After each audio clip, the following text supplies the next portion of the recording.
ஆதி என்னும் பராவரையே அன்பான மனோன்மணியே ஜோதி என்னும் பஞ்சகத்தாலே சொற்பெரிய கரிமுகனே தீதநீக்கும் கந்தவளே திருத்துகின்ற குருநாதர்களே 18 சித்தர்களே பண்பான பரமசிவமே ஓதியே ஜோதிடங்கள் உரைப்பதற்கு நாத விந்து வடிவாக நல்ல துணை ஆவீரே.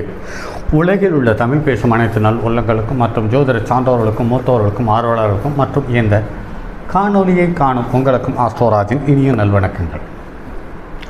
ஜோதிடம், ஆன்மீகம், வாழ்வியல், மருத்துவம் என்ற 4 தலைப்புகளில் தொடர் காணொலிகளாக கொடுத்து வருகிறோம். அந்த வகையில் இன்று ஆன்மீகம் சம்பந்தப்பட்ட மற்றும் ஒரு தகவல்.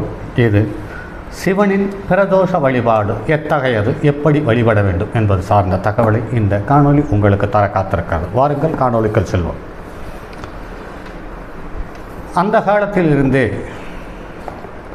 அதாவது சித்தர்கள் வாழ்ந்த காலத்தில், ரிஷிகள் வாழ்ந்த காலத்தில், அப்படிப்பட்ட காலத்திலிருந்து இந்த வழிபாட்டு முறைகள் என்பது சாலச் சிறந்ததாக அனுபவத்தில் கண்டு உணர்ந்து அதனுடைய பலன்களை அனுபவித்து நமக்கு முன்னோர்கள் தந்துவிட்டு சென்றிருக்கிறார்கள் என்று பார்க்கும் பொழுது அதிசயத்திலும் அதிசயமாக இருக்கிறது. ஒரு சில நேரத்தில் அப்படிப்பட்ட மனிதர்கள் அந்த காலத்திலிருந்து இந்த காலத்து வரை கடந்த 100 வருடத்துக்கு முன் வரை எல்லாவற்றையும் சிறப்பாக நடத்தி கொண்டு வந்த இந்த மனிதர்கள் காலப்போக்கில் ஆங்கில மருத்துவம், அறிவியல் என்ற ஒரு வித்தியாசமான கண்ணோட்டத்தோடு ஒரு புதிய முறையை கண்டுபிடித்து எதற்கு எடுத்தாலும் அதற்கான அடையாளங்கள் வேண்டும், அதை நிரூபணம் செய்ய வேண்டும் என்ற ஒரு அசட்டுத்தனமான நம்பிக்கையில் இன்று மக்கள் சென்று கொண்டிருக்கிறார்கள். அதனுடைய விளைவு பஞ்சமகா சக்திகள் அனைத்தும் கொஞ்சம் கொஞ்சமாக மனிதனை விட்டு விலகி போகிறது என்பதை நடைமுறையில் பார்க்க முடிகிறது. அப்படி இருக்கும் பட்சத்திலும் கூட சூரியன் என்ற நவ கிரகத்தினுடைய முதல் கிரகமான ராஜ கிரகமான சூரியனும் குருவும் இருக்கும் காலம் வரையில் இந்த சிவனுடைய வழிபாடோ, முருகனுடைய வழிபாடோ, தட்சிணாமூர்த்தியினுடைய வழிபாடோ அல்லது நவ கிரகங்களினுடைய வழிபாடோ இல்லாமல் மனிதன் வாழ்ந்துவிட முடியாது என்பதுதான் நிதர்சனமான உண்மை. அப்படிப்பட்ட ஒரு நாள் சம்பந்தப்பட்ட ஒரு குறிப்பிட்ட நாளும், ஒரு குறிப்பிட்ட நட்சத்திரமும், ஒரு குறிப்பிட்ட திதியும், ஒரு குறிப்பிட்ட யோகமும், ஒரு குறிப்பிட்ட கரணமும் 5 ஒன்றாக சேரும் பொழுது ஒரு அபரிமிதமான சக்தி கொண்ட நாளாக மனிதர்கள், சித்தர்கள் எக்கச்சக்கமான நாட்களை, எக்கச்சக்கமான கால அடையாளங்களை காட்டி சென்றிருக்கிறார்கள். அந்த வகையில் அமாவாசையிலிருந்து பௌர்ணமிக்குள் இடைப்பட்ட 13வது திதி என்று சொல்லக்கூடிய பிரதோஷ வழிபாட்டை ஆதி காலத்திலிருந்து இன்று வரை மக்கள் பிரபலமாக கொண்டாடி வருகிறார்கள். அதனுடைய சக்தியை பெற்று, அதனுடைய யோகத்தை பெற்று, அதனுடைய சூட்சுமத்தை பெற்று மனிதர்கள் சிறப்பாக வாழ்ந்து கொண்டும் தான் இருக்கிறார்கள். இந்த பிரதோஷ வழிபாட்டை சிவனுடைய கோயிலில், ஆலயத்தில் அதீத ஈடுபாட்டோடும் அக்கறையோடும் ஆச்சார அனுஷ்டானங்களோடு கூடியும் பூஜை செய்து வழிபாடு செய்து வருகிறார்கள். அந்த வகையில் ஈஸ்வரனை சாதாரண நாளில் இடமிருந்து வளமாக 3 முறை வந்தால் போதுமானது. ஆனால் பிரதோஷ நாளில் அப்படி வளம் வருதல் கூடாது. பிரதோஷ நாளில் சோமசூத்த பிரதட்சணா முறையை கையாள வேண்டும். சோமசூத்த பிரதட்சணம் என்றால் என்ன? ஆலயம் விஷமானது, தேவர்களை துரத்தியது. தேவர்கள் ஈசனை வளமாக ஓடி வந்தனர். ஆழகால விஷம் இடமாக எதிர் வந்தது. விஷம் எதிர்த்ததைக் கண்ட தேவர்கள் அப்படியே திரும்பி இடமாக வந்தனர். ஆளாளம் வளமாக வந்து எதிர்த்தது. ஆக ஆளாளம் முன்னும் பின்னும் தேவர்களை எதிர்த்ததால் பிரதோஷ நாளன்று ஈஸ்வரனை வளமிருந்து இடமாகவும் இடமிருந்து வளமாகவும் தரிசனம் செய்ய வேண்டும். இந்த முறையே சோமசூத்த பிரதட்சணம் என்று சொல்லப்படுகிறது. இந்த தகவல் அதிசயத்திலும் அதிசயமாக இருக்கிறது. நாம் கடந்த விவரம் தெரிந்ததிலிருந்து கிட்டத்தட்ட ஒரு 40-50 வருட காலமாக சிவன் கோயில் தரிசனம் செய்து வருகிறோம். ஆனால் இப்படி ஒரு நாள் கூட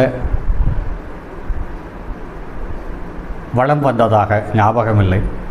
இப்போதும் பிரபல அர்ச்சகர் கூட அல்லது பிராமணர்கள் கூட இந்த முறையை ஏனோ தெரியவில்லை, மறந்து விட்டார்கள் அல்லது அதை மறுத்து விட்டார்களோ என்று தோன்றுகிறார்கள். மற்றபடி இப்படித்தான் வாழ வேண்டும், இப்படித்தான் பண்ண வேண்டும், இப்படித்தான் செய்ய வேண்டும், இப்படித்தான் வளம் வர வேண்டும் என்பதை அந்த காலத்திலேயே தெளிவாக வரையறுத்து வைத்திருக்கிறார்கள்.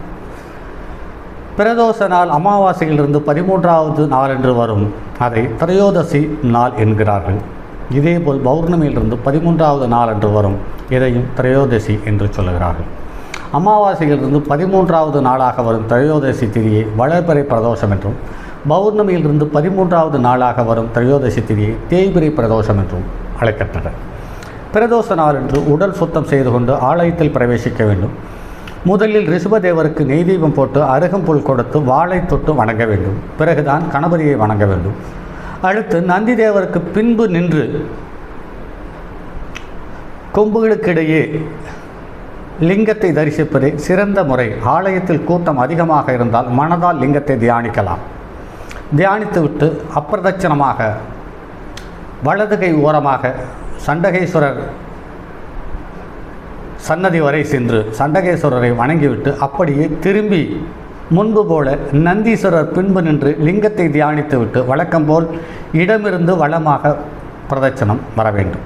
பிரகாரத்தில் சுவாமிக்கு அபிஷேகம் செய்யும் நீர் வருவதற்கு ஒரு தொட்டி அமைந்திருக்கும். அது கோமுகி நீர் தொட்டி என்று அழைக்கின்றனர். அந்த தொட்டி வரை வரவும், அந்த தொட்டியை கடக்கக்கூடாது. அப்படியே வந்த வழியே திரும்பி செல்லவும், நந்தியையும் லிங்கத்தையும் தியானிக்கவும், மறுபடியும் அப்பிரதட்சணமாக சென்று சண்டிகேஸ்வரரை வணங்கவும், வணங்கிவிட்டு வழி வந்து கோமுகி நீர் தொட்டி வரை வரவும், வந்த வழியே திரும்பவும். இவ்வாறு 3 முறைகள் செய்து சிவனை வணங்க வேண்டும். இவ்வாறு பிரதோஷ நாளன்று சிவனை வணங்க பாபம் நீங்கி அஸ்வமேத யாகம் செய்த பலன் கிடைக்கும் என்று சொல்லுகிறார்கள். பிரதோஷ நாளன்று நந்தி தேவருக்கு சிவப்பு அரிசியில் வெல்லம் சேர்த்து நைவேத்தியம் செய்யலாம். பாருங்கள் நண்பர்களே, அந்த காலத்திலேயே மாப்பிள்ளை சம்பா அரிசியை அடையாளம் காட்டியிருக்கிறார்கள் என்பது ஆச்சரியத்திலும் ஆச்சரியமாக இருக்கிறது. பிரதோஷ நாளன்று உபவாசம் இருப்பவர்கள் ஆலய தரிசனம் முடித்துவிட்டு வெறும் தரையில் படுத்து உறங்க வேண்டும். ஒவ்வொரு மாலை வேளையான 4 மணி 30 நிமிடம் முதல் 6 மணி வரை உள்ள காலம் தினப்பிரதோஷம் என்று அழைக்கப்படுகிறது. இதில் ஈசனை தரிசனம் செய்ய பாவம் விலகும் என்று சொல்லப்படுகிறது. பிரதோஷ வேளை 4:30 மணி மேல் 6:30 மணி 4:30 மணிக்கு மேல் 7 மணிக்குள் பிரதோஷ வழிபாடு செய்பவர்கள் 1 வருடம் ஆலயத்திற்கு சென்று வந்த பலனை பெறுவார்கள். சனிக்கிழமை அன்று வரும் பிரதோஷம் மிக விசேஷமானது. அன்று சனி பகவானின் தோஷத்துக்கு ஆளானவர்கள் ஈசனை வழிபட அனைத்து தோஷங்களும் நீங்கி சுக வாழ்வு பெறுவார்கள். சனி பிரதோஷம் என்று வழிபட்டவர்கள் 5 வருட காலம் கோவிலுக்கு சென்று வந்த பாக்கியத்தை பெறுவார்கள் என்று சொல்லப்படுகிறது. பிரதோஷ நாளன்று ரிஷப வாகனத்தில் ஈஸ்வரர் எழுந்தருளி பிரகாரத்தை மும்முறை வலம் வருவார். அப்பொழுது நாம் அவர் பின்னால் வலம் வர முக்தி கிடைக்கும் என்று சொல்லப்படுகிறது. ஏனெனில் ஈஸ்வரன் பிரகாரத்தை ஒரு சுற்று வரும்போதே வேத பாராயணம் ஓதப்படுகிறது. 2வது சுற்றில் திருமுறை பாராயணம் செய்யப்படுகிறது. 3வது சுற்றில் நாதங்கள் வழங்கப்படுகிறது என்று சொல்லியிருக்கிறார்கள். இப்படி ஒவ்வொரு வித ஆச்சார அனுஷ்டானங்களோடு கூடிய தரிசன முறைகளையும் வழிபாட்டு முறைகளையும் முன்னோர்கள் அழகாக எடுத்து சொல்லிவிட்டு போயிருக்கிறார்கள். இன்று மேற்கத்திய நாகரிகம் வந்தது, மேற்கத்திய கல்வி வந்தது. கொஞ்சம் கொஞ்சமாக மனிதனுக்கும் பிரபஞ்ச சக்திக்கும் இருக்கிற இடைவெளி அதிகமாகிக் கொண்டே போயிருக்கிறது. அப்படி இருந்த போதிலும் இதை மக்கள், இந்த காணொளியை பார்ப்பவர்கள் இப்படி வணங்கி பாருங்கள் அல்லது தரிசனம் செய்து பாருங்கள். உங்களுடைய வாழ்க்கையில் ஒரு பெருத்த மாற்றம் உருவாகும். அந்த மாற்றம் உங்களுக்கு விரும்பத்தக்கதாக அமையும் என்று கூறி அடுத்தது ஒரு பதிவில் சந்திப்போம். அதுவரை உங்களிடமிருந்து விடைபெறுவது உங்கள் அன்பு நண்பன் எம் ராஜரத்தினம். இதில் சொல்லக்கூடிய தகவல்கள் அனைத்தும் 11 சித்தர்களின் பரிகார தொகுப்பு என்ற நூலிலிருந்து எடுக்கப்பட்ட தகவல். அது மட்டும் இல்லாமல் நான் கடந்த 26 வருட ஜோதிட அனுபவத்தில் மக்களுக்கு சொல்லி அவர்கள் இந்த பரிகாரம் அல்லது இந்த கோவில் வழிபாடு நல்ல பலனை தந்திருக்கிறது என்று என்னிடம் சொல்லிய தகவல்களையே உங்களோடு பகிர்ந்து கொள்கிறேன் என்பதில் பெருமிதம் கலந்த சந்தோஷப்படுகிறேன். சரி நண்பர்களே, மற்றும் அடுத்தது ஒரு பதிவில் சந்திப்போம்.